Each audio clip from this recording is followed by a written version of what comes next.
This meeting is being recorded. Okay, out to you now. Thank you. So we have the Padlet on screen. I can't see it very well, so I'm asking my colleagues to assist me with what's happening in the Padlet, please. Those of you who have just joined us, welcome. Thank you for joining again. And we start off by very quickly doing some reflection on the last two sessions where we looked at the nature of action research relative to your educational or educational practice. We also looked at some models of action research called Gibbs, Sean, Rolfe, Brookfield's model. We spoke about different categories, general categories of action research, participatory, classroom, collaborative, the list goes on and on. We also looked at some characteristics of the AR practitioner. In Unit 2, we focused yesterday quite intensely on context. And we looked at Schuling and Vermaak's framework for context, adding practical value, institutional value, the development of professionalism, professional practice, and contribution to theory. Today, as I mentioned a little while ago, the focus is on paradigms and methodology. So moving along, I'm going to ask Dr. Hill to please just read some of what is on the Padlet, and we'll move along. I'll hand over to him. Okay, so Right. we are seeing, thank you, Dr. Jones. We are seeing, and make this a little bigger, collaboration, working with another lecturer from a different discipline. That was certainly something new, and they certainly enjoy that. And we are inviting persons. If you can go ahead and let us know what things new you learned. We'll leave this on for perhaps 2 more minutes before we go on to the next activity.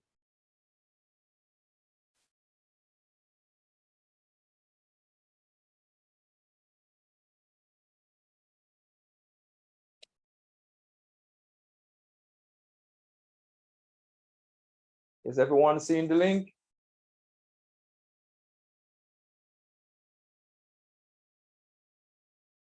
Can you hear us? If you can hear us, if you can press 1 in the chat. We're doing our audio check. We should have done that earlier, but let me know that you're hearing us. If someone can, yes, great. Thank you, Sherma. Sherma always to the rescue. Thank you, Randy. You're hearing. Avalon, we're hearing. Great. So this is great, and certainly we have a packed program this afternoon. So I think action research is a powerful form. I'm seeing this here as well. We saw this first point. We saw that previously. So action research is a powerful form of professional development for teachers. So that's one of the things that persons identified. I'll just zoom out. About persons, you can certainly see how this was meaningful. We'll give you 1 more minute if you can add any muddiest point. If anything else remains muddy for you, I think that you'd like us to give a little bit more emphasis on. We've left this 2 there because we certainly will be highlighting them again in terms of the research problem. Certainly we will do that. So the next time you hear us, we'll be on to the next event.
So, good evening, everyone.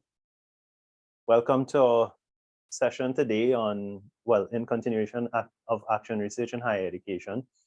Today, we're focusing on research paradigms and methodology.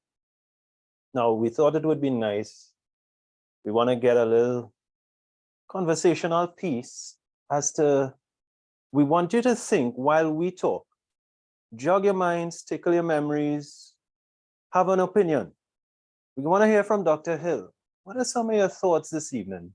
With respect to paradigms and methodology, what guides you when you're conducting action research? Thank you, Mark, and feel free to call me Leroy. Leroy? Yeah, feel free to call me Leroy. I certainly feel better because that's the name I was given. All right. My first name, my friends call me Leroy. And Good. so, but certainly I want to say here that whenever I hear the word paradigm, I think of worldview. I think of my lens in which I'm seeing something.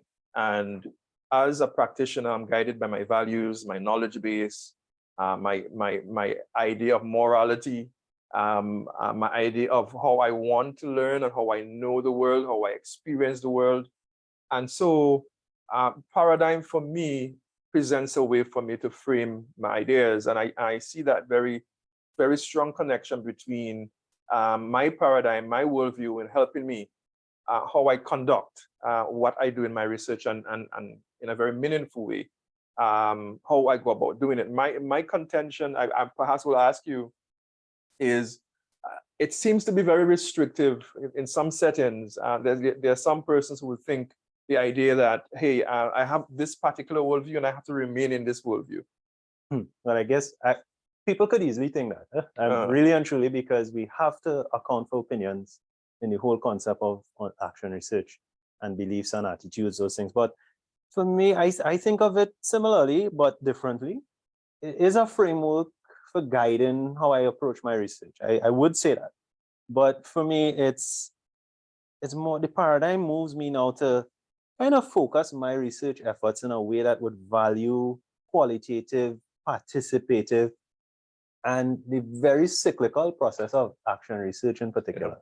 That for me is, in the educational context, I understand how some could see it narrowly, I wouldn't say narrow-minded, but I catch what you're saying. I catch what you're saying. Yeah. But I want to perhaps ask it in extending this, if the multiple perspectives view can be adopted. And I think strongly this is where action research is very important, because while I might be aligning myself to a particular worldview, if I say that I'm using a participatory approach and my collaborators, their worldview differ from mine, it gives a very good idea, a very good premise in which I can adopt multiple perspectives, multiple worldviews within the action research, which is sometimes very, very difficult for some people. Very, very difficult for some people. But I think more importantly, as action research progresses, is persons knowing, because the multiple roles can be blurred. I think from an ethical standpoint, we need to be clear on declaring the multiple roles in which we play within action research. Yeah. Whatever paradigm that is used, whatever worldview we have, we need to make it clear on the onset. Yeah, I agree with that. And, it's leaning my thinking that I all need to be a little more open-minded to other perceptions or the worldview, rather than just a paradigm sticking me to one method. And the good thing about action research that I really like is that, knowledge informs practice, yes, but practice also informs knowledge. So yes, that yes. cycle always allows for improvement, at least in my experience. I'm sure you would say the same too.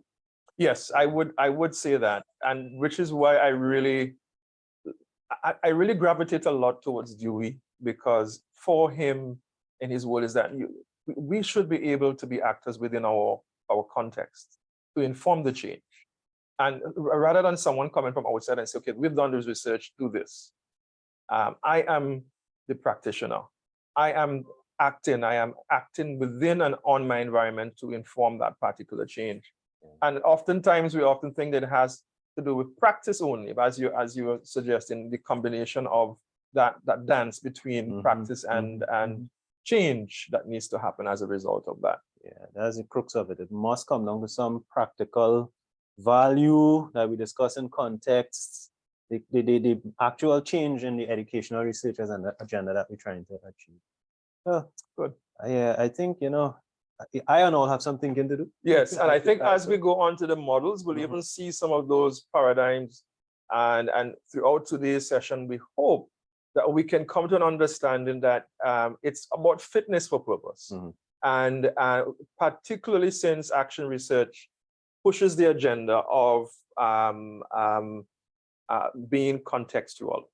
Mhm. Context is key, Yeah. which is why we started yesterday Yeah. with action research in context, in the Reutech context, because we do know that we have the categories, and today what we want to do is to kind of layer that with the methodology and obviously we can't do that without our philosophical worldview. Yeah. And so certainly, and thank you for that discussion.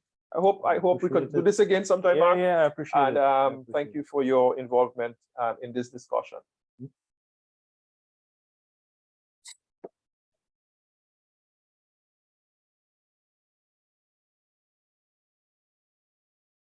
Okay, so I want, before we begin, to big up a couple persons in the session today. If you're here, we want your colleagues to just really big you up. I am going to just zoom in a little bit on if you can see, can you see the screen? I'm seeing here, we have Earl. Earl, you have completed. Can you see that? We are seeing that there today, completed, and Ali. So we are seeing persons advancing very well through the course space. I really just want to spotlight and let's congratulate Earl and Ali for completing. So we have actually opened Unit 3, so you should be able to access the resource materials. I'm again reminding your colleagues, those of you who have yet to start, because we do see that some of you have not been able to start as yet. So Earl, kudos and blessings as we continue. Thank you. This is with a correction. I still have a discussion to finish in section 2. I think I hit the button by mistake. Sorry? I went in the sheet. So I will complete that this afternoon for sure. This evening. Excellent. Excellent. And we welcome that, because what we recognize is that once you go through the materials, you begin to, it becomes a way of you gluing things together. Because when we spend the 2 hours here, remember in the course guide, you need to spend some notional hours going through the materials. But hey, what? We have a lot to accomplish today. And I just want to say thank you. And I really want to acknowledge your hard work that you're doing in the course space. We noticed that some of our colleagues have not opened the course guide as yet. You need to access that from the course space, and we really want to solicit your kind cooperation in going through the course space as you go through with us in the workshop. So Earl and Ali, Avalon, kudos. Yes. Thank you, Doctor. No problem. All right, we wanna go quickly because we recognize that we want to spend a lot of time.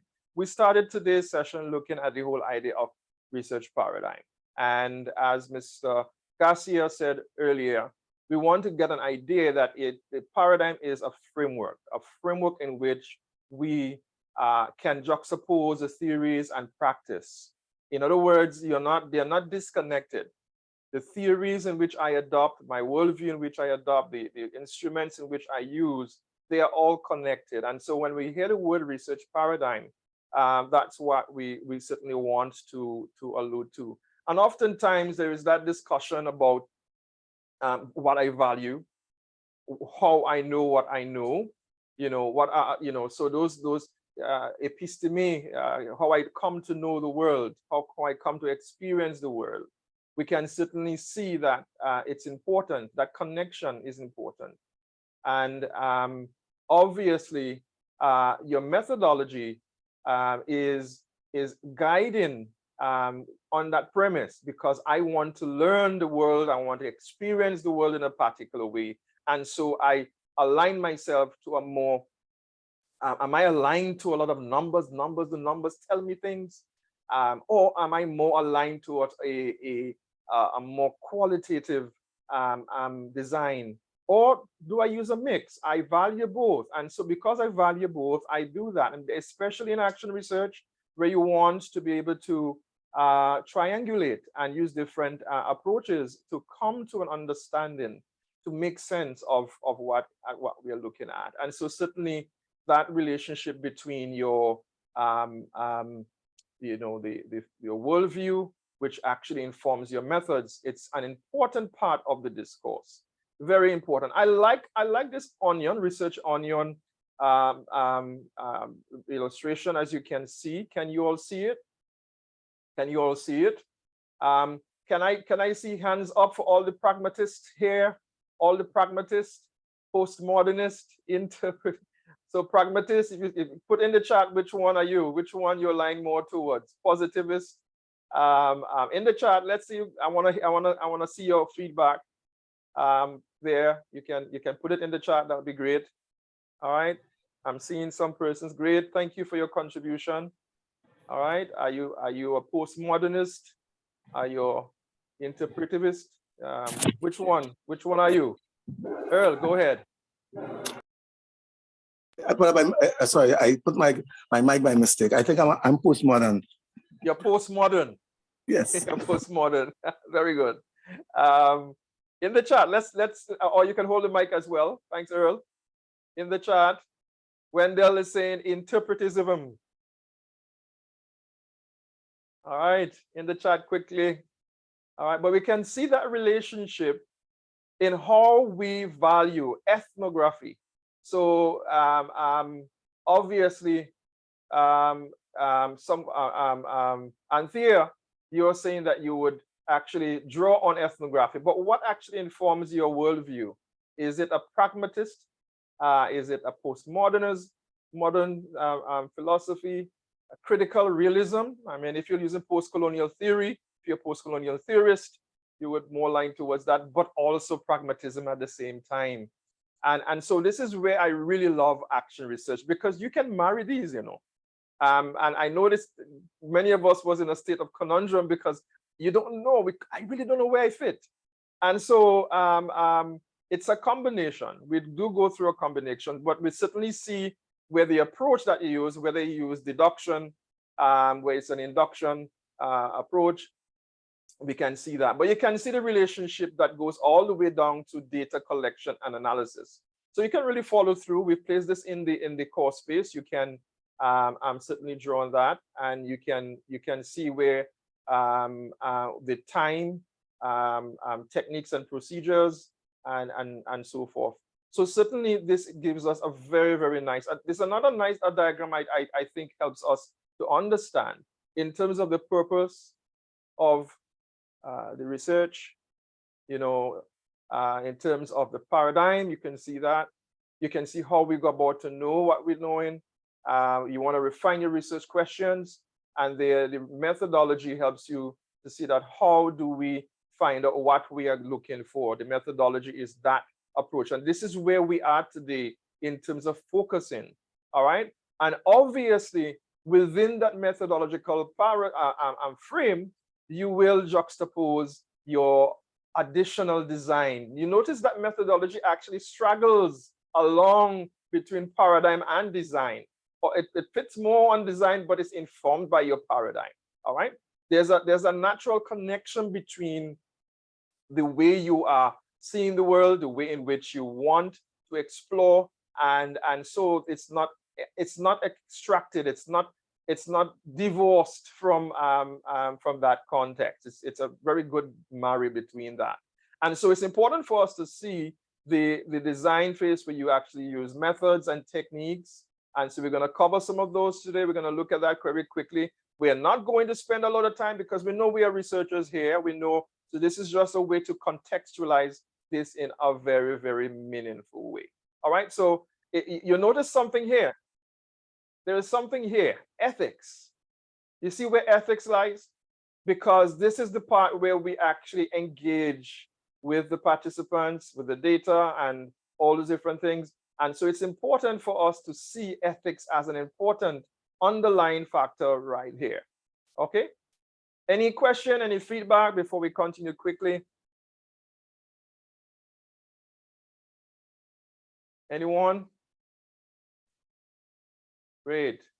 What we want to do now, we want to move quickly in looking at some, when it comes to the whole methodological standpoint, oftentimes we need an approach, and these action research models are actually superimposed as part of the methodology because they help us see how we can go about conducting action research. Now, in Unit 1, we explored the whole idea of reflective models. In this session here, what we want to look at, we want to see how those various models are juxtaposed. And Lewin, as we said, was one of those first who positioned the action research model. And his model, if we were to look at his model provided the opportunity for providing successive actions of planning. Initially, his idea of reconnaissance has remained a key part in other persons' framework, as you can see that movement between the cycles. All right, you can see the cycles and different phases of doing things.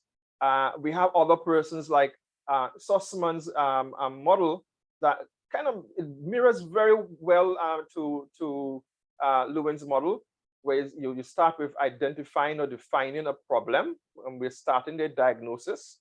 Then you action planning, you're continuing the planning.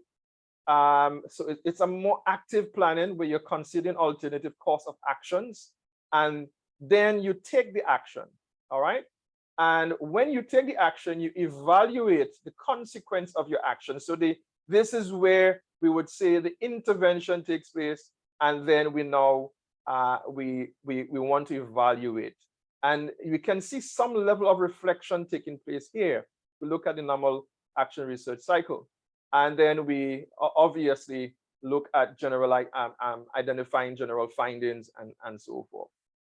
I like this one here. I like Dave's Ebert's model because it closely resembles Lewin, but at the same time, it really gives us a very, very expansive approach in which you have a general idea and you do your original reconnaissance. He maintained the same language as Lewin would have used, and then you divide an overall plan. At the same time, you can see that back and forth. You've tried himself to move away from that cyclical to more cyclical and linear, as you can see, but certainly is important for us to see in his model. It provides a very nice way of seeing that. We have others, and Kimmis and Metagot, which is from the Australian context, and at Deakin University, they stress the cycles of planning, planning a cycle, and then you act in and you observe in the process. I think this has been very, very popular in education early on.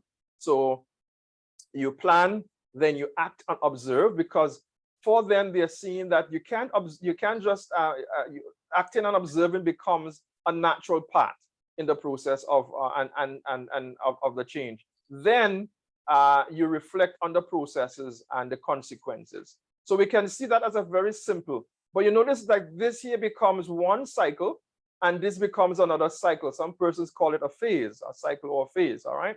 So it's important for us to see that, making a very good connection to what we are expected to do, all right? Thank you, Kevin, I've acknowledged that. And we've had others like McNeef and her colleague Jack Whitehead, who pushes the idea of living theories. As you notice, McNeef's idea is really elusive. you may want to see, how am I going to make sense of this? But for her, she just sees some multiple perspectives. Those of us who want to see multiple dimensions of various things. Now, in a very quick way, I want to find out which of these models, if you really had a chance to choose, would you choose? And I went through it very quickly, but we do know that you can access the actual full material later on. Which of these you're most aligned to? Anyone? Which of these models that you're most aligned to? We have the Lewin model, we have the Sussman model, we have Eberts, we have Kimmis and McTaggart and Jeff McNeid. There are many. And if I were to spend the time going through all of them, it certainly will be a very long session. All right, but we want to just inform you here that it makes sense that we begin to look at some of these models because they provide a methodological frame in which to juxtapose the methods and the approaches in doing action research. Because let's face it, if I'm to act, I need some sort of pattern in how I'm going to act. And so this is where the traditions of those models would be very, very important in allowing you to situate what you're going to do into a theoretical paradigm, because that's what these are. They are models. They've been improved on. And so this is where I want to ask, which of these models do you think? Let's discuss.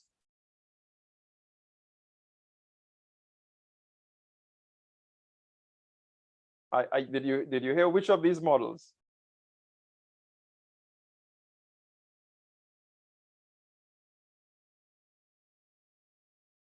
Can I call on some names? I'm going to call on some names, some persons.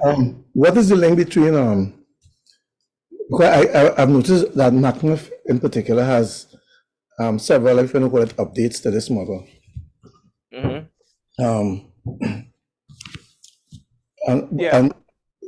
what is, I mean, what I've been on like almost every few years, 2016, 2017.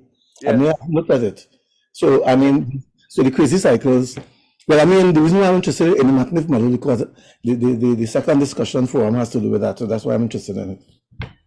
Quite honestly, after I done it, so.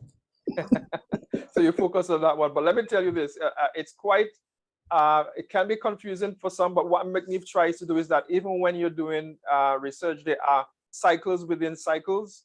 So that is what this diagram is representing. She and her colleague, Jack Whitehead, both UK-based practitioners, push that idea because oftentimes as a practitioner, you may be within a cycle, but then within your personal development, you can actually see where you can actually go through those multiple cycles of doing that. So she has advanced ideas over the time. So very good observation, Earl. So that cannot chaos theory approach to AR in a sense. Yeah. Yes. Yeah. Yes. Very good, Earl. Anyone else? Thank you, Earl. I really appreciate that. Which one? We had the Lewin original idea. We've had the Sussman. We've had the Ebert. We've had Kimmis and McTaggart, Australian educators, and we have Jean McNeif, and we have many of them, by the way. And so what really we want to leave you here with is that we really want to invite you to look through some of those things. We're going to take a pause, and then the next time we're going to move Kimmis. Thank you, Anthea Kimmis. When we do come back, we will be focusing on the qualitative and quantitative and methods and so forth. All right, so let's take a reflection. Think of which one that you would certainly want to explore.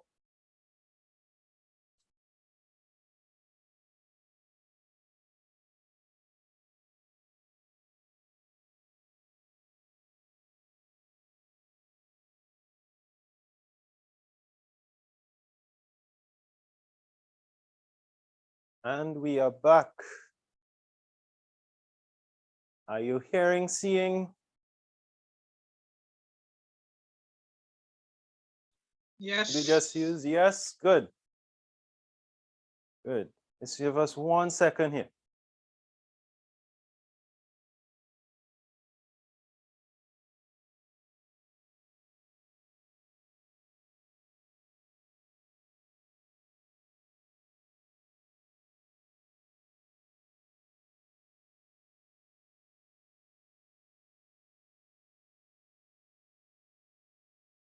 Right.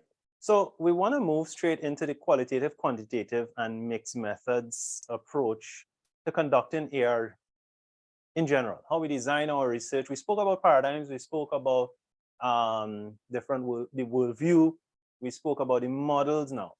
how do I actually implement? You know, the thing is that it's stuff we already know. How do I use what I know to make a pointed approach to action research? So let's first of all discuss the qualitative side of things. Now, in qualitative data, as you know, it's often very subjective. What do I mean by subjective? Anyone, quickly. Feel free, unmute, talk to me. What do I mean by subjective in my viewpoint when I'm using qualitative approach? Means different things to different people. Good, good. So then I'm not too gung-ho on my view and opinion as I come in, right? And yes, I agree with that. And interpret like from your own frame of reference, from your own point of view, as you see it, as it presents itself to you. Good. Yeah. Thank you so much. Who was that? Is it Anthea, Anna? I actually missed the name when it came up. But thanks so much for that input, and from David as well. So, Well, it's Michelle Clavery. Michelle, thank you. Thanks for your contribution. So, Yes. you know, the point we're getting at is that when we think of our, remember, before we do anything, we think in big picture, first of all. What is the real deal? What is the problem that I'm trying to fix? It's not just academic research. I'm trying to make an impact or a change. So what is the problem? What questions are going to guide my research? Now, you see, if we pull back and we start with those two as our base, then we could make a choice, an informed decision as to if we're going to choose qualitative or quantitative methods. So with the qualitative methods, I'm coming in, as we said, open to opinion, and I'm looking for signals that would tell me, how does a student really feel? It's not so much what is exactly binary and happening around me, you know, but you see the inside things that we can't figure out, the gestures, the facial mannerisms, the body language, all those things are able to be captured in qualitative methods or using qualitative methods. So that's why when we look at some of the common methods, we see in things like narrative research, ethnographic research, case studies, because these are things that are not just going to ask a question, ask a participant to rate an item or to tell me yes or no, but this goes deeper. And quite frankly, in all forms of research, qualitative data adds value and enriches what we find in the quantitative data. So it helps us to make sense of stuff. So we're going into it as educators. We want to be mindful of the learner, you, the instructor, the framework that exists, and even stakeholders who might be external to the learner and the organization. So we want all of those viewpoints, and we're going to take it together and try and make sense out of this complex phenomenon. So like we said, the stuff we know already. Let's go into quantitative now, very quickly. So in quantitative methods, we're looking at approaches like experimental research. So keep in mind, qualitative, non-experimental, quantitative, experimental research. Now, why did I pull back there? Why, what do you think would differentiate the two? Or how does that differentiate the two in your minds? How does it help you differentiate the two? Think about it. Why would you say qualitative methods allow for non-experimental while quantitative allow for experiment? Anyone? Because quantitative requires statistical and numerical details that are measurable, while qualitative looks more at a subjective response to a phenomenon. Yeah. Thanks so much for that, David. Any other thoughts? Quickly.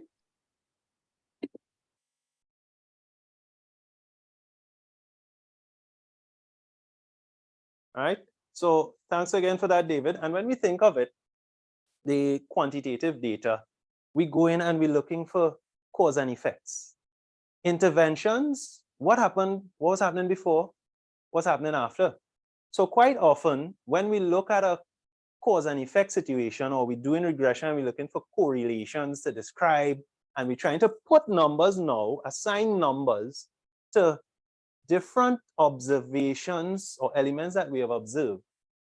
What happens is that in quantitative method or a quantitative approach, I am now saying that this is a pure experiment because I'm establishing intervention A before, compare after. It's just like pure experiments. I drop this on the litmus paper, what happens, and so forth. And that's why we're describing it like that. So we're looking at pure statistics, data that we could establish cause and effects. We might use regressions. I know we are from different fields, and different fields highlight different kinds or approaches within the use of quantitative methods. Mixed methods. Quick show of hands. How many persons have used a mixed method approach before in any kind of research? Mixed methods. Quick show of hands. Or type 1 in the chat, whichever one is easier.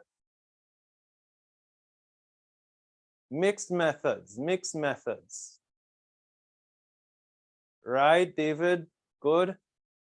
Thanks for that. So we know with mixed methods, I mean, it speaks for itself. Good, thanks, Earl.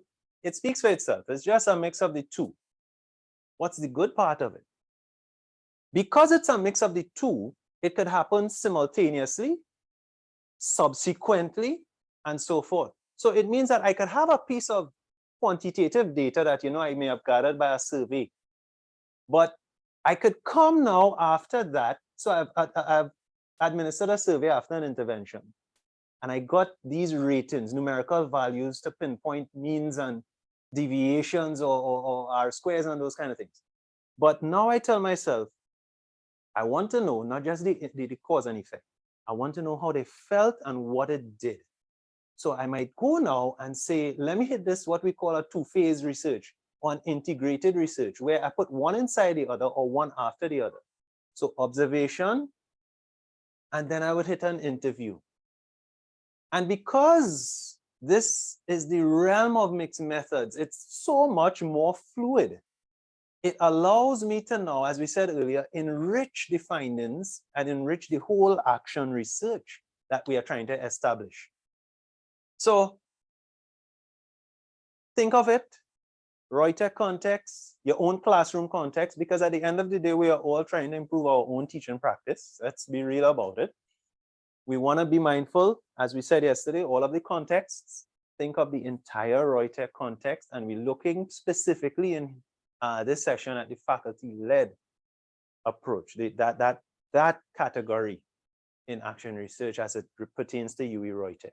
You don't want to miss that. So in the faculty-led approach, we are looking at me, you, the faculty member, and your direct impact on making that change. Understood? Everybody clear, following? Yay, nay, thumbs up, thumbs down, 1 if you understand, and 2 if not. Come on, feel free to turn your mic on and ask some questions. Since my mic is on, Mark, I want to ask a question. So I'm conducting a research, and I've already identified my sample size, and I'm out now administering a survey. And in doing so, I realize the numbers very, very low.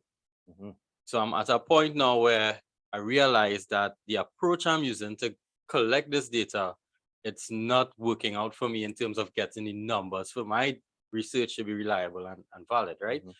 And do you, based on what you just presented there on mixed methods, is it okay now for me to go back a little bit and introduce now a focus group to increase the strength in the data collection?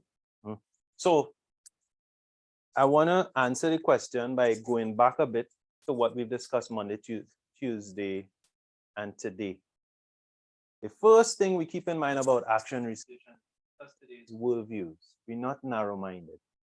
Action research is cyclical, and that's why those models say that we POAR. We plan, we act, observe, PAOR, and we reflect. And that starts over and over and over. So when I get into the mix and I realize, hey, this thing is not working out, I simply just start again. I could adjust my methods. I can add something. So here's a case. We go quickly. Yesterday, Kevin, was it yesterday or the day before, Kevin asked about how does it affect big picture things, macroeconomics? And we talk about unemployment. And I realized that a survey that I've sent out to the employers of the persons who graduate from my program is only giving me bare minimum. So it's giving me information, you know, I could probably publish my findings. but it's not giving me the ability to make a change to what I'm doing. And that's where now. Can you just put a pause there a little bit Sure. for me to ask something? You say Definitely. you're not getting what you want. Mhm. If you know that couldn't that be now recorded as part of your limitations? Definitely. Right. Definitely. So, So it's not that, geez, I'm not getting enough. I need to do something else. I mean, certainly if you have the time to do something else, and if it warrants it, fine. But I'm saying you can go with what you have. I mean, bearing in mind that it's not just, let's say, 2 surveys that you got back out of however many, but good. record it as part of your limitations, even as you write it up, because the research is not an end in itself. Okay? I mean, you want to find out a few things, yes, your research questions need to be answered, but I am thinking that even as you may not get the responses that you think you want, because I've heard of PhD candidates who did 29 interviews and some who did 100 and something interviews. And I mean, at the end of the day, it's a PhD still, Right. you know, and even with a master's degree. So I am thinking about these things as you're speaking. Yeah, so and that's correct. And you see, that is the marvelous and wonderful difference with academic and traditional research and action research. Because we are not limiting ourselves to say that, yes, I'm looking at findings for validity, generalizability, and publication, but instead I'm trying to effect a change. That is where we are saying now, it's not that you may not have numbers is your concern, you know, but you may not have enough to make a sensible change. And that is where we have that line that is no longer blurred, but it becomes book, white paper, traditional research, action research. I could change, I could do it because I'm not just looking to publish, I'm trying to make a change. Yeah. And that is the wonderful thing. One last. This, we talk about the whole collaborative nature of action research. And I'm thinking here, this is why one ought not to delve into action research solo. Because where I might want to focus on the quantitative aspect, there's somebody else who will do very well on the qualitative, and we can get together and organize that. So where I might fall short in my interviews, the quantitative person can pick up something somewhere. Yeah, exactly. And you know what? You save yourself some gray hairs, you know. exactly. That is the best part. That is the best part of it. Neurons. I have less neurons now. So exactly. I have to be very careful. Yeah. Okay. And that, listen, that is something we thrive on here. If we don't do stuff together, it's not going to come out the same. And that's how we have to approach research. And that is why in our interview session at the start, we be mindful of everything happening around us, including our peers' input. So we can look now at a quick summary graphic. I don't want to spend too much time on it simply because it is already in the learning space. So again, interact with your content in the LMS. It is there and we'll find it.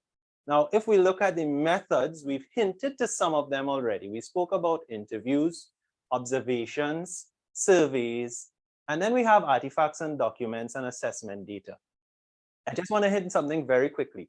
Never underestimate or undervalue artifacts and documents, because it saves you, again, as Michelle just said, it saves us plenty stress and gray hair because the data is already there. So we don't need to now go and reinvent the wheel necessarily. We might have one less batch of data to collect because we can consult with what is there in the documents. It could be performance records, attendance records, anything like that. So in the Reutech context now, we're thinking of our research topic. We know, you know, let me just say we know, you know what stands out, what is burning your mind possibly for a little while. And we're thinking again along the lines of the faculty-led action research. That is what we're focusing on here, right? That's the category of all of the context that we focus within UWI Reutech. So, and we now proceed to, hey, okay, Reutech, faculty-led, me. How do I do it? So let's think about what I'm gonna select as an area of focus. We discussed this yesterday, I believe. Again, this is also in the course notes in the learning space, that we want to think, yes, big picture, but don't get so ridiculous that you're thinking about things that you cannot impact, because we are looking at faculty-led. Think about things that fall into your remit, your control, something that you're really passionate about, something that you want to change. Yeah. Now, in choosing the research topic along those lines, obviously, think of your constraints. Think of possible limitations, as Michelle hinted already. Think of what is available to you. Do not try to do too much when too much is not necessary. You get it, the thought? Think of your context. As with everything else, start from the context, come forward. And we frame our research problem on this. As when we think of the problem, that guides us to ask myself thought-provoking questions, which end up our research questions. So I can think of, let's say, the very last line on this slide. The purpose of my study might be several research questions, but then I can take those and I can break them down into sub-questions. And I'm breaking these down into sub-questions simply because, as we highlighted earlier this afternoon, we are trying to make sense of a complex phenomenon. It is not a, as we say in Trinidad, a helter-skelter or vice-versa approach. It is just as guided as what we would call traditional and academic research. So, as with everything else, academic rigor comes in. So we're looking at literature reviews. What do I have available to me in the pool of data that's there? But I'm picking and choosing why. I want to know if my problem is researchable when I'm looking at literature. Did the person actually make sense of this? Is it significant? Proper explanations, definitions given that could help me not just know more, but be able to take that knowledge and put it into practice before the practice comes back and informs the knowledge. So you're seeing the 4 steps. We locate the sources, we read through it to make sure we get a theme, not just going wild, and then we construct an outline, and then we begin our write-up. Now, don't panic. There's a map. So from the center point, we see the themes. And these themes, as we said earlier, like the questions could go into sub-questions or sub-themes. And you have the example in your notes that you can check. In the interest of time, we're going to skip forward because we don't want to miss the fact that it's all going to come back to what we keep emphasizing. It's the problem, and then the paradigm, and then the design phase. So that was the graphic Dr. Hill brought up earlier. You know, it was almost like scribbling on the wall. A wonderful graphic that we love, that explains everything in a nutshell. Let the research questions, let the problem, the environment, let all those things frame our choices of questions, methodology, methods, analysis, and then we'll be a lot less stressed. Yeah? So we want to, as we discussed earlier, we cannot just operate and do things willy-nilly. What are some of the confines within which we find ourselves that we must subject ourselves to? One of the main things, ethics. Must talk about ethics. So let's hear from Dr. Hill.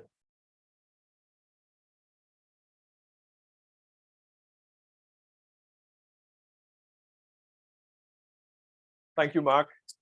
And I'm certainly excited by the prospects of what I know that will come out from some of the research that we will be seeing. But one of the key things that we want to stress is, above all, a research being ethical. I remembered when I first started doing my PhD, we had to do some sessions, we had to do some classes, and it was really important for us to understand one of the key things that research is, above all, and should be ethical. It's ethical because we want to ensure that we are doing the right thing. And the right thing there oftentimes can be subjective. And so this is why we have guidelines. We have guidelines to follow in a very meaningful way We want to ensure that we do certain things that allow us to be fair in our journey. We are all practitioners. We are all researchers. Many of us have researched in very context, and we know that ethics play a very important role. But more important, we want to ensure that whatever research you're conducting, if it's action research or even another form of extra research, is obtaining permission to conduct the study. At UWI Reutech, you do have the committee, the ethics, the option to follow through UWI governance procedure. And some of you who are here are part of that, that committee. And so certainly we recognize the need in your effort of seeking, conducting research, you must ensure that you seek permission. That's paramount. You must seek permission. And one of the things that we want to do that is because obviously we know that there are certain things that we have to be committed to from an institutional standpoint. So that brings us to the second point in terms of using adhering to the privacy policies to ensure that you adhere to those data use policy and so forth. I want to really focus here when we're looking at ethics. One of the key things that makes it a very meaningful experience, especially when it's collaborative, is that we declare. I mentioned it earlier on. We have to declare. You have to declare your various roles. You have to be clear in terms of who is taking part of this research and getting their permission. One of the key things we know in doing research within institutional setting is the use of assessment data. And many times we may think that we could go ahead and just use assessment data openly like that. But we certainly, when you're using assessment data, you know there are certain access in terms of privacy issues that we have to adhere to. And just as if you were given the opportunity to post student grades in the open, you can't do that. Similarly, you have to ensure that the students are protected, their rights students have. And so we are guided by those principles. And obviously, even if you're using your own classroom data from the assessment standpoint, you have to be mindful of those things, and certainly we want to stress that. I think one of the key things that some persons are quite good at is doing the research, but we're not so good in actually interpreting it and sharing it. And we may want to, I remember a long time ago how to tell lies with statistics. and so it begs the idea of being true to the data. The data has to tell the story, and you don't inflate or those information and so forth. So it's important that we look at that. I think one of the key things for me in the whole ethics is the role of the researcher. As I said, we recognize that while it's flexible and adaptable, we ought to declare, we ought to ensure that you are able to work with diverse stakeholders and agencies that need to build relationships, that need to negotiate, and clarifying that as you go along. Obviously, it's clear from an action research standpoint. Many of us are perhaps, if I want, for want of a word, are challenged because we may think that here I'm a practitioner. I'm now being perhaps investigating myself, exploring myself, researching my practice. And when I'm going now to the interpretation, I may be biased. There may be those unconscious bias, and certainly that's why the participatory, as you have said earlier on, Michelle, the participatory and collaborative element actually adds to a little bit more credibility when you're doing research. So the role of a researcher is certainly important in doing that. Okay, I want to invite my colleague, because we're close to the hour, and we want to remind you before we move on of certain deliverables that we have within the course space. And one of the things that we have is the action research proposal that we are proposing. I know many of you have went through it. So I'm going to ask my colleague, Dr. Jones, to just review that quickly. There is a link that we have of the course guide. We want you to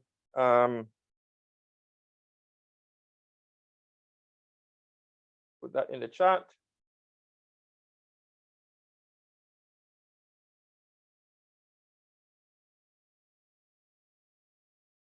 All right.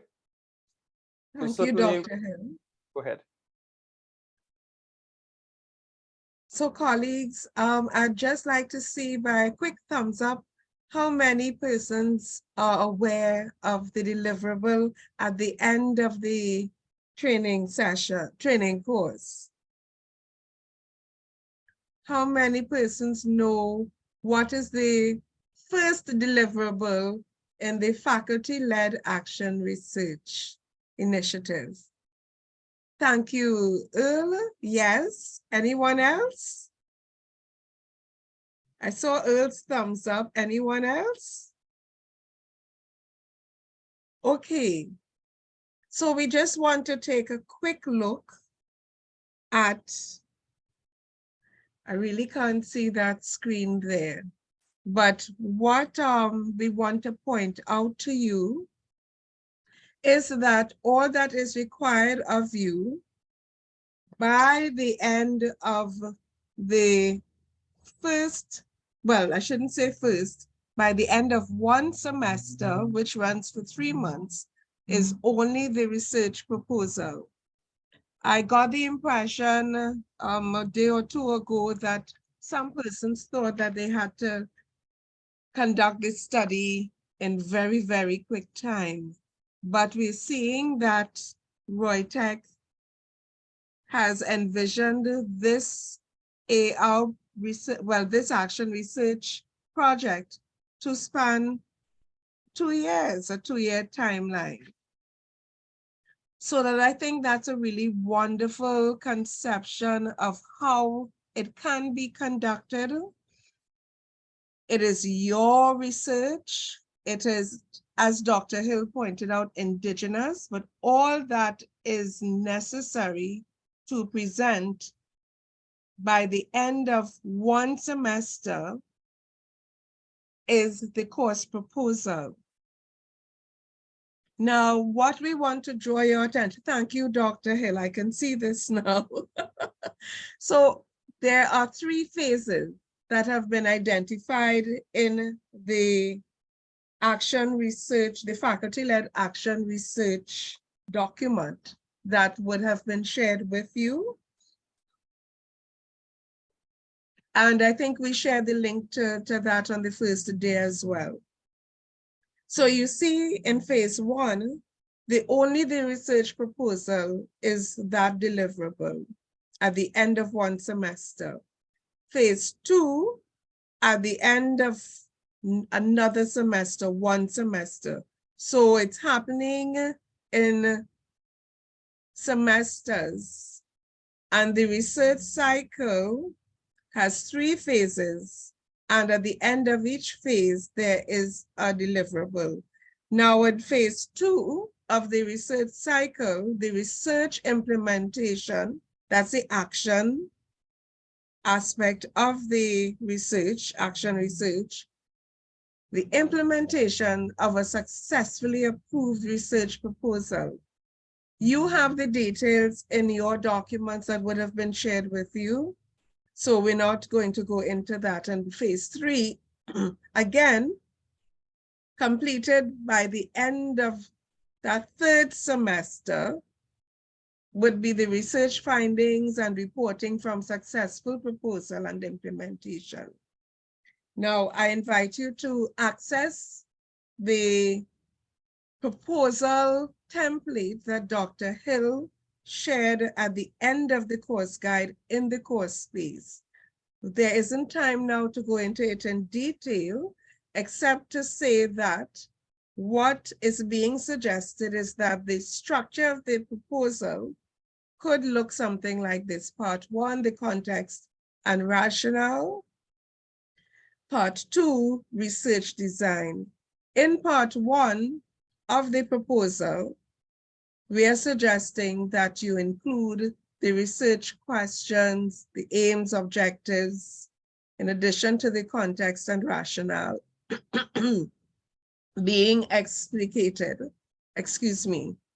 Then a proposed work plan with clear timelines, an annotated bibliography, and very, very important to action research is that reflective component, because action research essentially speaks to the researcher being very reflective as a practitioner. In part 2, the research design, annotated bibliography, critical analysis of methodology, and individual reflection. So as soon as you can access that, have a look at it so that you would be supported in the development of that proposal. I'm going to hand you right back to Dr. Hill now, because we still have some really exciting interactive activities for you. Thank you, Dr. Hill. Thank you, Dr. Jones. And colleagues, to be clear, I don't want you to live with the impression these 3 phases that we have here is UV Reutech phases. And we want to be clear about that. All right. So this slide that's here explains the UV Reutech phases, because we don't want you to think that you're going to achieve the outcome of this course within 2 years. Stan, you don't have 2 years. We don't have 2 years. We only have at the end of June. All right. So in the document, you would notice that we outlined the proposal. All right. In the document, you have the proposal template. All right. This is for this particular workshop. All right. If you go through the document, you would notice that we have some proposed phases. All right. At the end of this workshop, we're anticipating through your deliberations in your group that you would have the part 1. And what does a part 1 look like? The part 1 looks like all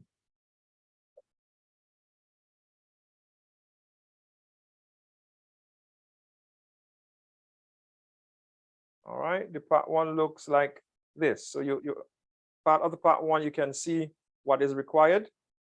Just as we've been discussing, the research context and rationale. So that certainly is an important component. And we're looking at May 15th.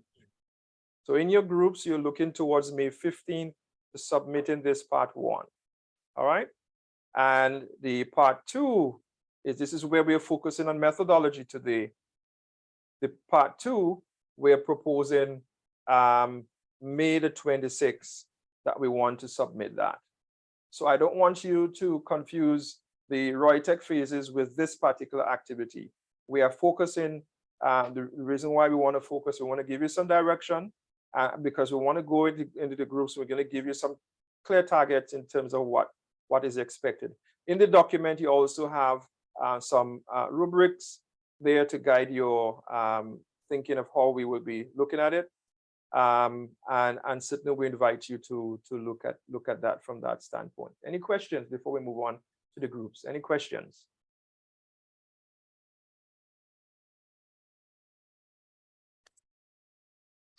Any questions? If we want to move on to the group, I'm going to invite my colleague, Mr. Mohammed, who is going to take us into the grouping activity. None. Michelle, thank you so much. Thank you so much. Any questions?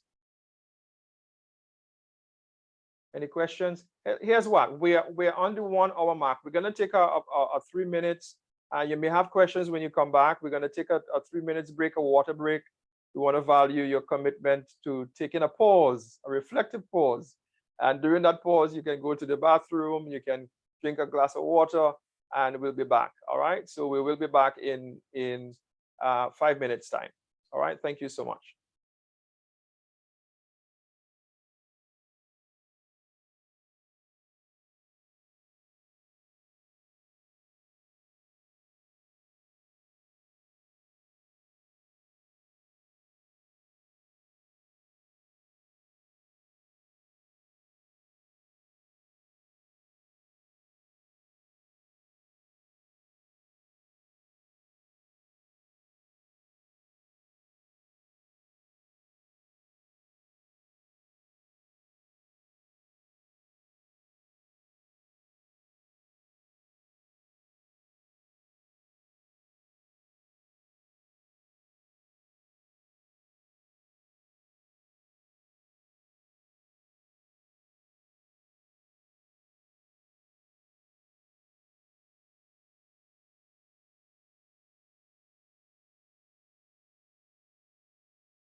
Hello, Good Javed.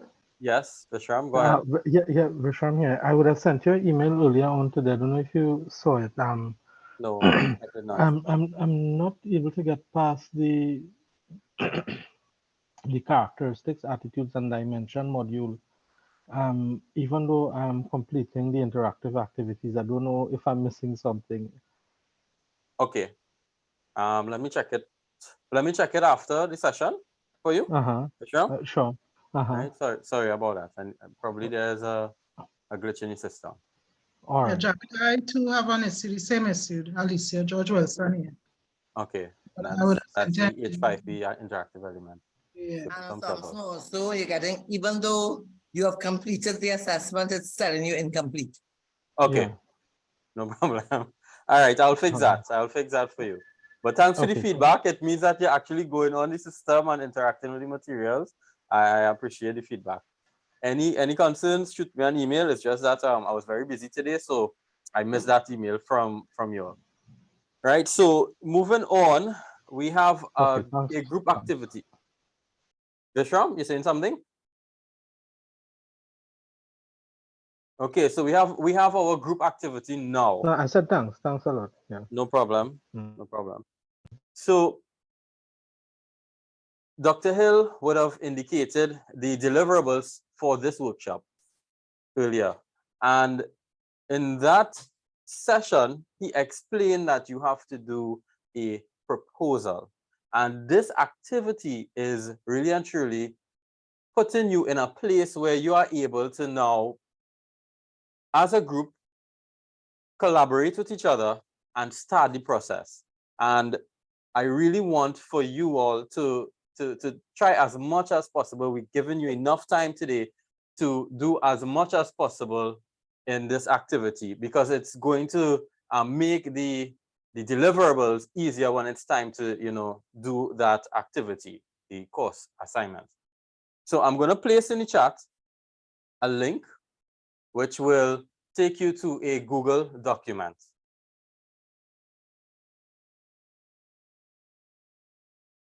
And in this Google Doc, you will notice that we have 3 groups: Group 1, Group 2, and Group 3. And we already have group members assigned, and we will definitely create those breakout rooms and let you enter those breakout rooms and interact with each other in dealing with the scenario. So for the first scenario, I want to ask somebody from Group 1, I don't want to call any names, to turn your mic on and just read for us what the scenario is on the screen here. So scenario 1, anybody from Group 1?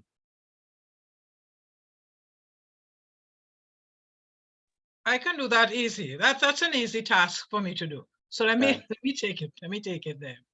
Thanks, Lisa. So several real estate companies are indicating dissatisfaction with student interns who typically are in their penultimate year of study. Traditionally, 15 companies have supported the university in accepting students to complete 3-month internships. However, the managers observe that the students lack the ability to apply theory to the real world, and there is a general inability to work in a team. This has been the case for the 2 most recent cohorts of interns. Typically, 3 students work along with 1 manager and 5 full-time employees per team. Representatives of these companies have approached a relevant team of university faculty with these issues. You are a part of that team, and the next internship cohort should begin at the end of the current semester. How would you proceed? Based on the content discussed in the workshop thus far, prepare a short research plan outline inclusive of problem, questions, context identification, paradigm methods. Great. So thanks for that. And I'm going to go straight to Group 2 now. So we have Group 2 members here presented. I will ask anybody from Group 2 turn the mic on and read scenario 2, please. All right, I'll read it. Thanks, David. Yeah. Scenario 2.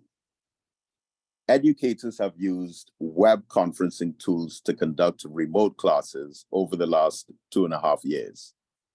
There's been great effort to include group work, assignments, and activities that can increase learner engagement.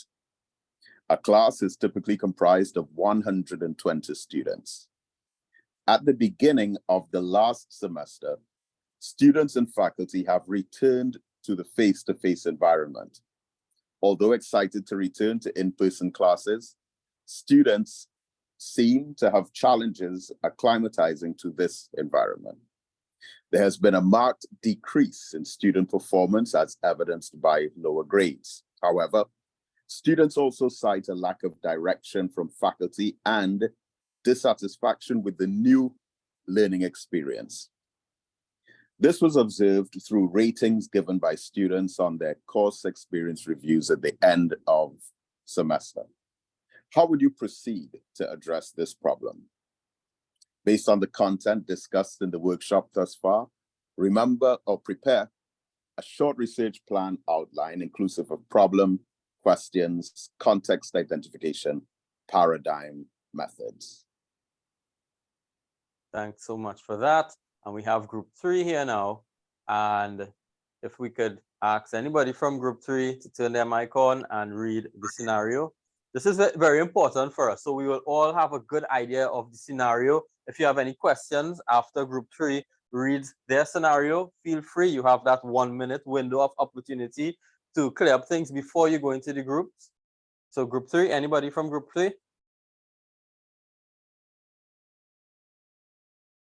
Okay, I'll read. Thanks, Earl. Scenario 3. A group of mathematics teachers note that their students display high levels of behavioral engagement, but appear to lack emotional and cognitive engagement in the classroom, even being unwilling to learn socially. Over time, a culture that focuses on the achievement of high grades has been developed. As such, students do just enough to attain these grades without being excited or emotionally invested throughout the learning experience. Several cohorts of students have exhibited the same behavior. The majority of these students are enrolled in the BSc Computer Science and Mathematics, with computer science courses accounting for 55% of credits in the completion of the program. One faculty member who teaches one computer science course has cited that using gamification in the class has increased engagement within the same group of students. You are part of the mathematics team. How would you proceed to address this problem? Based on the content discussed in the workshop thus far, prepare a short research plan outline inclusive of problem, questions, context identification, paradigm, methods. That's it. Punto. Thank you so much. So if you're not seeing your names at the top, of each scenario, just give me 1 second. If you're not seeing your names at the top, just know that you will be placed in a group. This was created before based on the attendance from the last 2 sessions. So you will be placed in a group. Mr. Garcia, you have the groups ready? Okay, so do you have any questions right now before you go into that breakout room session? Earl, everything okay with you? And that scenario? Yeah, everything is fine, yes. David? All right, so. Are the scenarios real? Well, it's as real as you can make it. Yeah. It's definitely based on, you know, our interaction with faculty, students, and working in the academic organization. So we give some thought to these scenarios. We looked at where you are positioned as well, and we try our best to tailor these scenarios to fit your context, the UWI-ROYTEC Action Research context. So you should be seeing the option to join the groups now, the breakout room, sorry. And we will be popping in. Just before we go, is there a template to fill out, or we just follow what you said and just create it ourselves. There isn't a template. Well, We'll I don't cheat want with a table. I don't want to tell you what to do, but Dr. Okay. Hill No problem. he did Okay, drop so an we Easter just egg. use the headings. Yeah, okay. No problem. All right. No problem. Yes, thanks.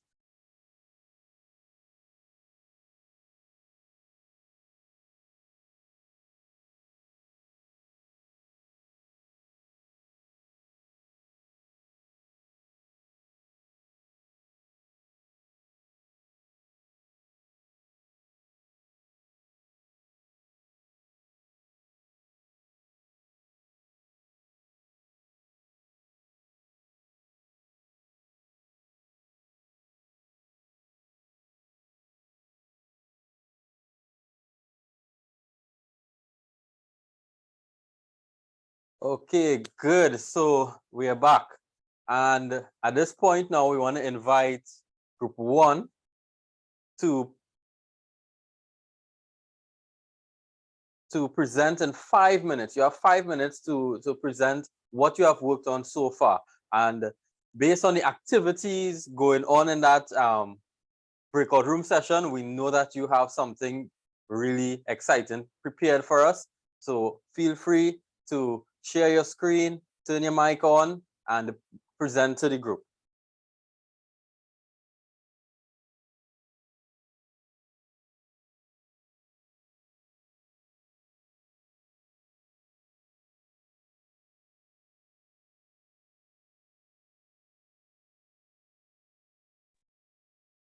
Anthea, you know you are our presenter. I was just going and say the All right, same. so I'm gonna say yes. Hello.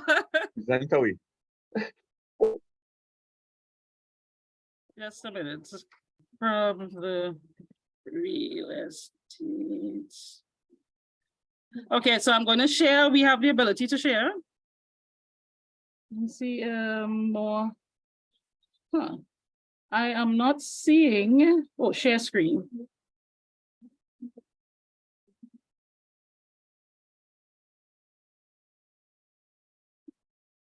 Okay, so our context, just a reminder of our context.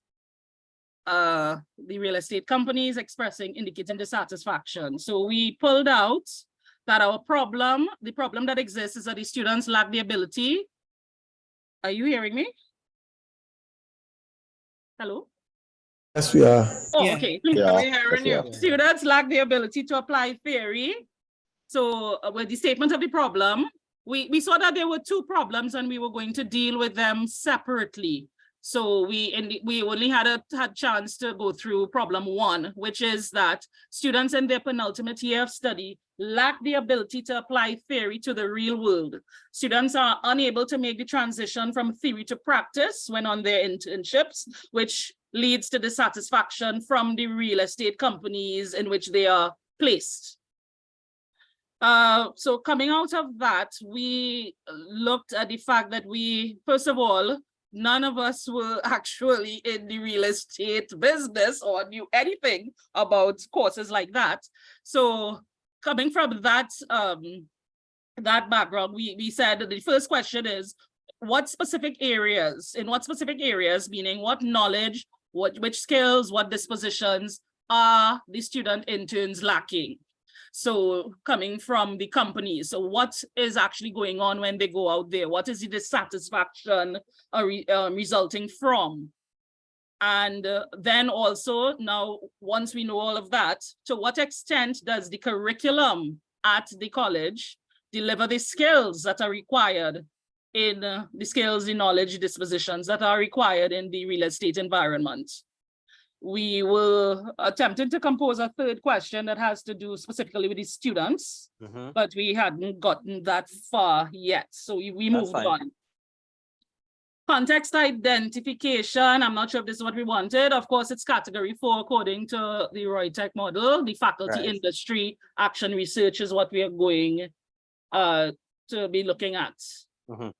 Of course, it's a pragmatic paradigm because we are looking at being practical rather than theoretical. So That's why we chose I don't know if you wanted anything more than that, but that's what we decided on there, coming from a pragmatic paradigm. Okay. Once again, this thing is here, close it right. And the methods, we would be following the Sussman's action research model. And we're doing mixed methods, qualitative, well, a quantitative could be surveys. Some surveys would have quantitative elements, also the qualitative elements, case studies, and we were busy discussing those methods when it was time to end. I don't know if anybody else in the group wants to add to what I said. That's for the qualitative. You're also looking at in-depth interviews. Right. Oh, yeah. So I didn't have time to write that down. So mixed right. methods, we were going to separate it into which ones would be qualitative and what would be quantitative. Okay, well, I guess you will leave all of that for your actual research proposal, you know. But this is really good. I'm happy. I think the team here is happy to see that you are able to use the information presented from the last two sessions as well as today to come up with this plan. And I think this plan is a really good first attempt. I know that some of you would have already been engaged in doing some research, but in terms of this action research plan that we want you all to start working on, I think this is a really good start. And it's just a matter now of going back to this first draft and filling in all those areas necessary to complete the action research proposal. So thank you so much, Group 1. I want to ask the wider group now, if you have any questions for Group 1, you have 30 seconds to do that. Or comments? Any comments? Yeah, any comments at all? Any real estate people there wanted to make a comment? Nope. Nope. Okay, so Great let's invite, yes, great job. Let's invite Group 2 now. Okay, so let me just figure out how to stop sharing. Yeah, Mark could help us with that. Stop share. Okay. Yeah.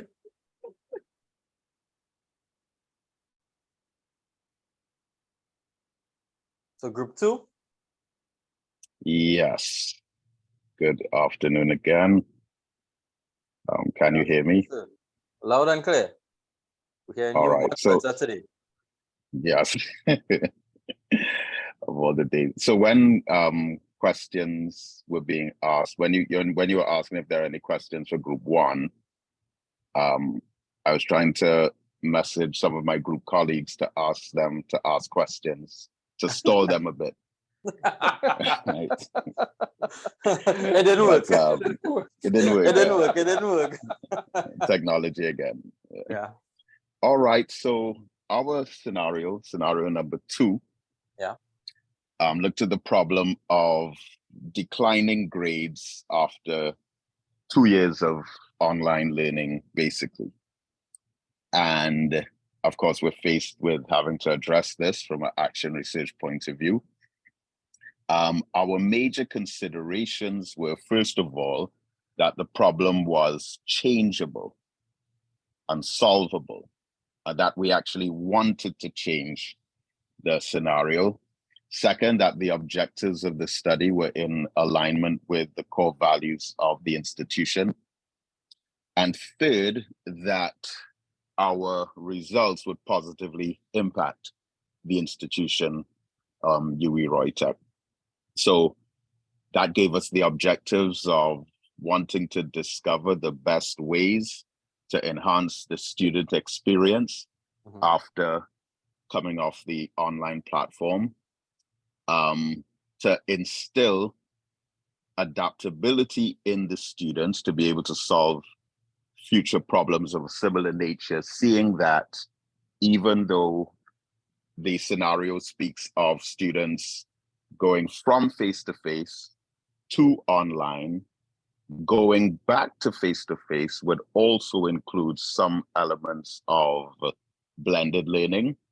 So we had the objective of ensuring that they became adaptable to that future prospect. And of course, to evaluate the disparity between the two scenarios of face-to-face learning and online. So out of the 5 categories of action research that were highlighted in yesterday's session, we felt that our research would fall into category number 1 and 3, which is the faculty to classroom action research and the faculty to student action research. And that we also have established the intention that we will continue focusing on the ongoing problem, so that there will be some element of longitudinal involvement in such a project, that it should not be one that should be just temporarily inquired on and then permanently dropped. So with that, we just came up with 3 questions,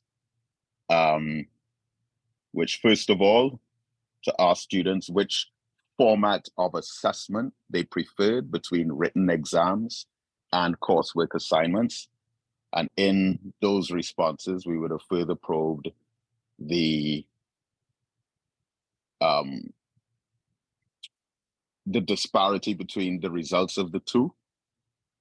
All right. Secondly, which students prefer between the face-to-face classrooms or the online environment. And 3, we noticed in the scenario that the class size was 120 students, which is not quite typical, but in this scenario, in such being the case, we would have asked students as well whether the class size affects the quality of their classroom experience, right? And then in regards to our methods, we would have used a clear mixed method of quantitative and qualitative research. The quantitative measurements would, of course, been the numerical statistics of the preferences that students would have had from one option in comparison to another. But the qualitative element would have inquired specifically on what aspects of their experience and why they would have had those preferences. So as generally taken the elementary position that quantitative research asks the questions who, what, when, where, how many, and qualitative research answering question why, we felt that all of those inquiries would have been of relevance to this particular research project. And so that was our work. Yeah, thank you so much. Any comments, feedback from the rest of the group? Anybody from your group 2 would like to add to what was discussed or said?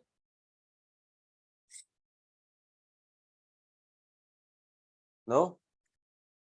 Yeah, so it's 7 o'clock and we're very mindful of your time. So let's move on quickly to the 3rd group. So group 3, feel free to turn your mic on, and or even if you have something to share and you want to share your screen, feel free to do so as well. Okay, let me try and share quickly. Yeah. Okay, so I'll share scenario top. Right, so the problem was that the mathematics students in a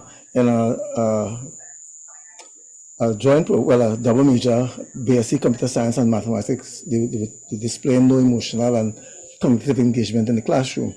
Now I made some links. If you look at, if I just touch on the context, it is said clearly in the case that the department developed a culture of students striving for high grades. So I asked the question, that should probably be in the question section, is the culture of aiming for high grades in alignment with the values of the institution? Because it was observed that one computer science teacher was able to get the students engaged by using games and so on. So questions that arose would be, how many other members of the faculty are experiencing this phenomenon? And I guess the case said it is mainly on the math side, but we were interested in finding out, although we are the math teachers, limited to that, we want to know whether the same thing is occurring on the computer side. Now that we're going to dwell there, what were the strategies used by the other members is it only limited to the maths department? And is the approach by lecturers that is it the approach that is causing the problems? Which, if you go in context identification, is it it might mean making a shift in the maths department given the intentionality of the institution that student engagement is critical to the student experience, and therefore determining strategies to make a difference. So also there'll be questions to the students concerning who had that course with the one science teacher in terms of what the experience was. And therefore, the shift would be a shift from the focus on high grades and assessment to something that is more student focused. We would want to use the Schussman's model. I'll just change the share there quickly. Sorry about that. No problem. So, which is looking at diagnosing, identifying the problem, and then considering alternate courses of action. That is, perhaps having a control group using games for one group, probably for a short exercise, because you don't want to make it detrimental, you can switch it. So, and for one of the activities, there might be, one group will have do a topic with all grades, and the other do it with the grade, with all games or some other method. You don't have to be games, it could be just other methods. Then, taking action, then evaluating the results of the student performance, and also observing their behaviors, etc., and then determining from that the impact of making those that experimentation. So basically, that's it. In short. Nice. Thank you so much. So I definitely could see that you all are thinking along the lines of paying a lot of consideration on the research clusters, the categories. You've given some thought to how you're actually going to conduct this study, identifying your methodologies and so on. So right now, I just want to say thank you so much for your participation. Thank you for your presentations and sharing. I want to pass you on to Dr. Hill, who will officially close off tonight's session. Thank you, Mr. Mohammed. We wanna certainly reflect on what we've been doing for the last three days, and you are now in a position to we've mixed up things a bit. If you notice, we gave you scenarios. Some of those scenarios we use the data from your setting. Some of those data we mixed it up a bit because we really wanted to make it a little bit more challenging, and we would have given you the opportunity to work on the problems that you identified initially, the first two sessions. In today's session, you were given a scenario. It gave you a little broader view in exploring problems that will affect you in the higher education setting. And so you have two options to choose from. You now have the experience of working in smaller groups and wider groups now. And now it's whether or not you would want to extend this into your the activity, into the action research proposal that we are extending for this particular workshop. All right, so if you have any questions in terms of the timelines, we are certainly looking forward. The template is in the course guide, and you can, once you follow that, you should certainly be on a good guide and a good trend.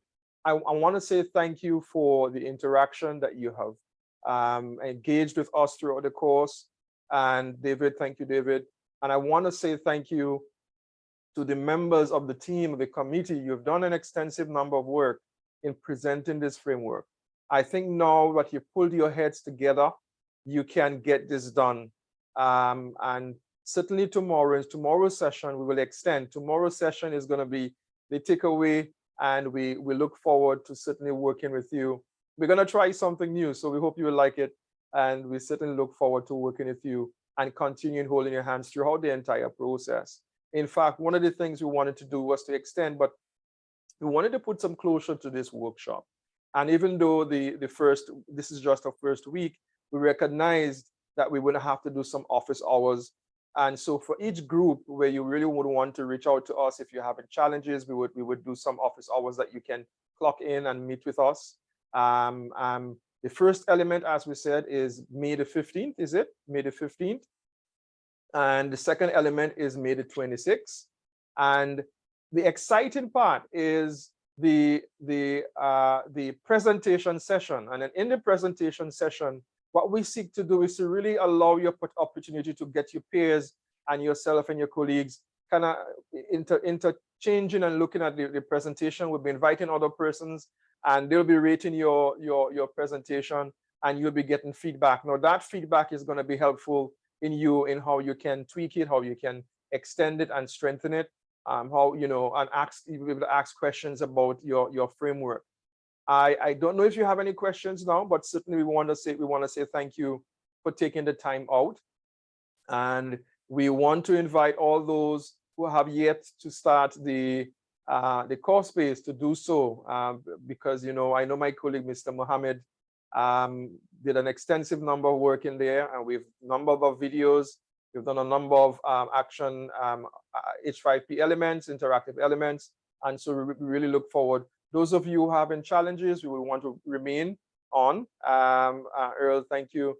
We want to remain on just for a few minutes after the recording has stopped to see how we can support you in a very meaningful way.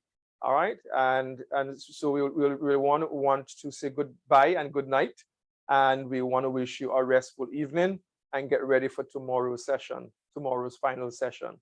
All right, thank you so much, and looking forward to seeing you in the course space.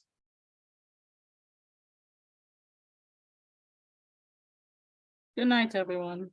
Good night. Good night, colleagues. Good night, Dr. Hill. Excellent session as usual. Thank you. Good night, everybody. Good night, everyone.